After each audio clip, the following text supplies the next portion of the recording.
Steve, a company that makes $20 or $30 million and yet is having a bad year so that they're not making any profit still gets stuck with a $20,000 or $30,000 tax bill. How fair is that? Well, what we're doing is making the way we tax corporations a little closer to the way we tax families. I mean, families, we tell them, you need to contribute something to society, to schools, to healthcare, to public safety, even if you're having a bad year, frankly. I mean, the typical Oregon family of four makes about $65,000 a year. They pay $3,100, 5% of their gross income in taxes. And that's true even if their car breaks down and one of their kids needs braces. Because we say, you know, you're living in the society, you're benefiting from these services, you need to pay something.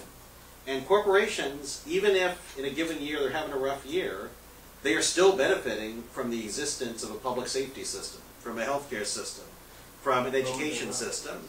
And we can't say, you know, you're having a bad year. I mean, they should be considered part of the cost of doing business, supporting schools, supporting healthcare, supporting public safety. And all we're asking them to pay, again, those few corporations in this situation, is 0.1% of their revenues.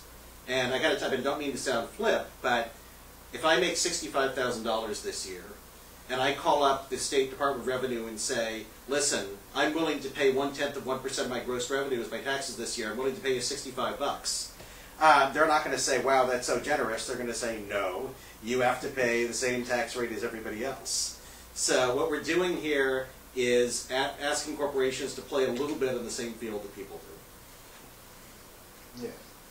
And I have a question, Steve. Doesn't this kind of restore a percentage breakdown of where it used to be?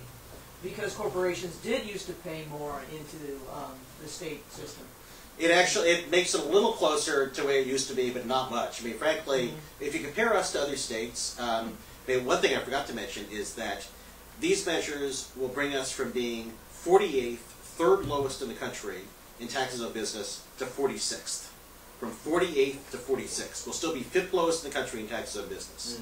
And it used to be in Oregon that we had, I mean, we rely obviously very heavily on the personal income tax, which businesses don't pay. We used to have fairly high property taxes, which both businesses and people pay. So when we had higher property taxes, businesses contributed more to public services in the state. But what we're going to do is raise taxes on business a little bit, but nowhere near to where they were when we had higher property taxes, and nowhere near to where they are in other states.